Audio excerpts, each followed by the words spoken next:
നമസ്കാരം. കുവൈത്തിലുണ്ടായ വിഷമദ്യ ദുരന്തത്തെ തുടർന്ന് സുരക്ഷാ ഏജൻസികൾ പരിശോധനകൾ ശക്തമാക്കി.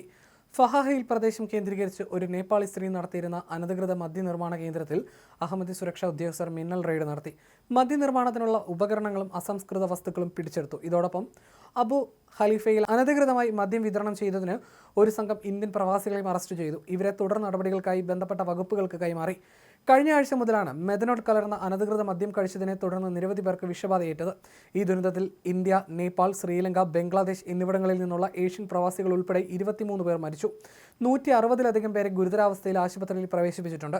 21 പേർക്ക് കാഴ്ച നഷ്ടപ്പെടുകയും 61 പേർ വെന്റിലേറ്ററിലും 160 പേർ ഡയാലിസിസിലുമായി ചികിത്സയിൽ തുടരുന്നതായി ആരോഗ്യ മന്ത്രാലയം സ്ഥിരീകരിച്ചു.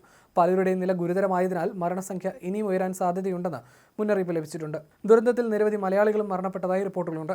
വിഷമദ്യ ദുരന്തത്തിന്റെ പശ്ചാത്തലത്തിൽ കുവൈത്തിൽ അനധികൃത മദ്യ വിപണനത്തിനെതിരെ ശക്തമായ നടപടികൾ തുടരുമെന്നും അധികൃതർ അറിയിച്ചു.